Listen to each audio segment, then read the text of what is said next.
ॐ तव कथामृतं तप्तजीवनं कविभिरीडितं कल्मषापहं श्रवणमङ्गलं श्रीमदाततं भुवि गृह्णन्ति ये भूरिदा जनाः।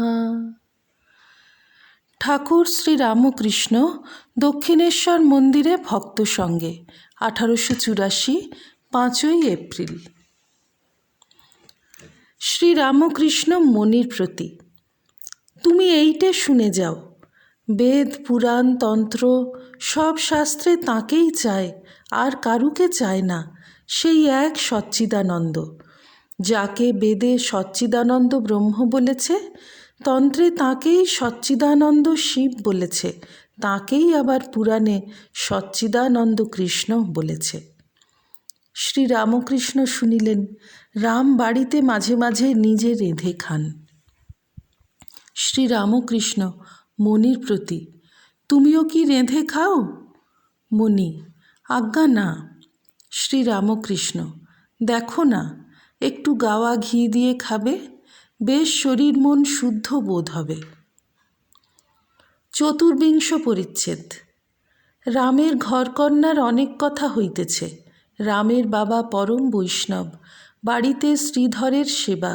রামের বাবা দ্বিতীয় পক্ষে বিবাহ করিয়াছিলেন। রামের তখন খুব অল্প বয়স। পিতা ও বিমাতা রামের বাড়িতেই ছিলেন, কিন্তু বিমাতার সঙ্গে ঘর করিয়া রাম সুখী হন নাই। এক্ষণে বিমাতার বয়স 40 বৎসর। বিমাতার জন্য রাম পিতার উপরও মাঝে মাঝে অভিমান করিতেন। আজ সেই সব কথা হইতেছে। রাম: বাবা গোল্লায় গেছেন। শ্রী রামকৃষ্ণ ভক্তদের প্রতি। শুনলে, বাবা গোল্লায় গেছেন, আর উনি ভালো আছেন। রাম: তিনি অর্থাৎ বিমাতা বাড়িতে এলেই অশান্তি, একটা না একটা গণ্ডগোল হবেই, আমাদের সংসার ভেঙে যায়। তাই আমি বলি, তিনি বাপের বাড়ি গিয়ে থাকুন না কেন? গিরীন্দ্র রামের প্রতি। তোমার স্ত্রীকেও ওই রকম বাপের বাড়িতে রাখো না। সকলের হাস্য। শ্রী রামকৃষ্ণ সহাস্যে। এ কি হাঁড়ি কলসি গা? হাঁড়ি এক জায়গায় রহিল, সরা এক জায়গায় রহিল, শিব একদিকে, শক্তি একদিকে। রাম: মহাশয়, আমরা আনন্দে আছি, উনি এলে সংসার ভাঙবে, এরূপ স্থলে। শ্রী রামকৃষ্ণ: হাঁ, তবে আলাদা বাড়ি করে দিতে পারো, সে এক। মাসে মাসে সব খরচ দেবে। বাপ মা কত বড় গুরু। রাখাল আমায় জিজ্ঞাসা করে যে, বাবার পাতে কি খাবো? আমি বলি, সে কি রে, তোর কি হয়েছে যে তোর বাবার পাতে খাবি না? তবে একটা কথা আছে, যারা সৎ তারা উচ্ছিষ্ট কাহাকেও দেয় না, এমনকি উচ্ছিষ্ট কুকুরকেও দেওয়া যায় না। গিরীন্দ্র: মহাশয়, বাপ মা যদি কোনো গুরুতর অপরাধ করে থাকেন, কোনো ভয়ানক পাপ করে থাকেন? শ্রী রামকৃষ্ণ: তা হোক, মা দ্বিচারিণী হলেও ত্যাগ করবে না। অমুক বাবুদের গুরুপত্নীর চরিত্র নষ্ট হওয়াতে তারা বললে যে ওর ছেলেকে গুরু করা যাক। আমি বললুম, সে কি গো, ওলকে ছেড়ে ওলের মুখী নেবে? নষ্ট হলো তো কি, তুমি তাকে ইষ্ট বলে জেনো। যদ্যপি আমার গুরু শুঁড়িবাড়ি যায়, তথাপি আমার গুরু নিত্যানন্দ রায়। মা বাপ কি কম জিনিস গা? তাঁরা প্রসন্ন না হলে ধর্মটর্ম কিছুই হয় না। চৈতন্যদেব তো প্রেমে উন্মত্ত, তবু সন্ন্যাসের আগে কতদিন ধরে মাকে বোঝান। বললেন, মা, আমি মাঝে মাঝে এসে তোমাকে দেখা দিব। মাস্টারের প্রতি তিরস্কার করিতে করিতে। আর তোমায় বলি, বাপ মা মানুষ করলে, এখন কত ছেলেপুলেও হলো, এখন বেরিয়ে আসা। বাপ মাকে ফাঁকি দিয়ে ছেলে বউ নিয়ে বাউল বৈষ্ণবী সেজে বেরোয়। তোমার বাপের অভাব নাই বলে, তা না হলে আমি বলতুম, ধিক। সভাশুদ্ধ সকলেই স্তব্ধ। কতকগুলি ঋণ আছে, দেবঋণ, ঋষিঋণ, আবার মাতৃঋণ, পিতৃঋণ, স্ত্রী ঋণ। মা বাপের ঋণ পরিশোধ না করলে কোনো কাজই হয় না। স্ত্রীর কাছেও ঋণ আছে।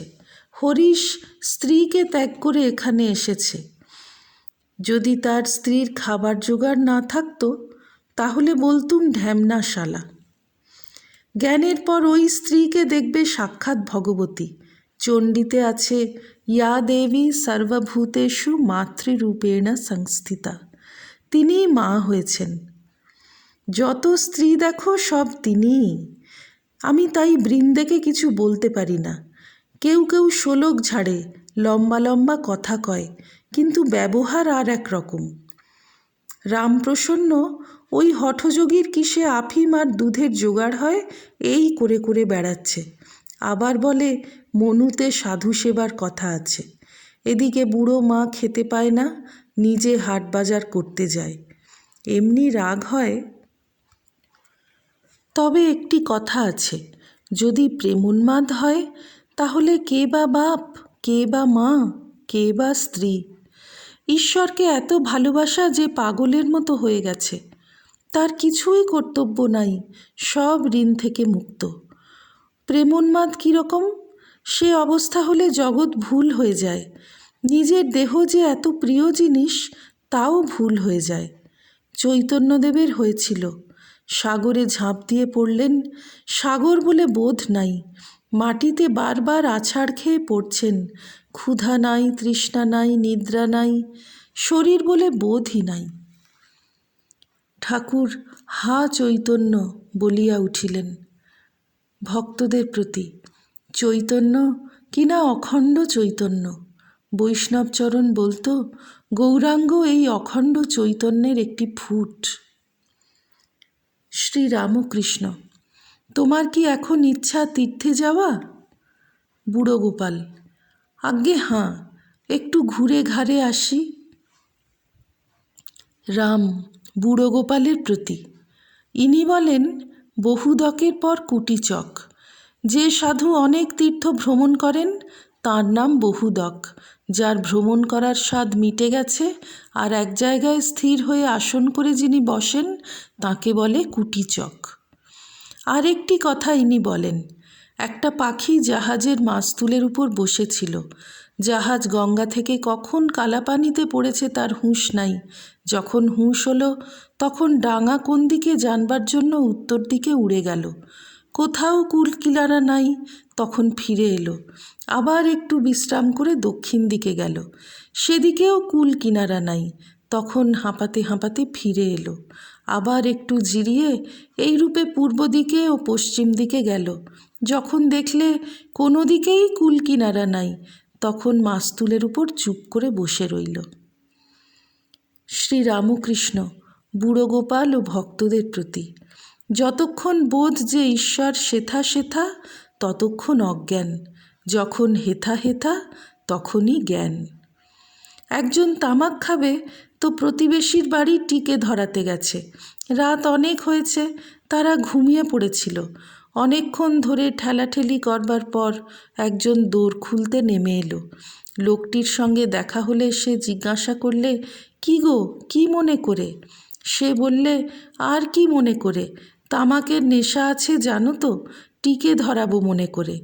তখন সেই লোকটি বললে, বাহ, তুমি তো বেশ লোক, এত কষ্ট করে আসা আর দৌড় ঠেলাঠেলি, তোমার হাতে যে লণ্ঠন রয়েছে।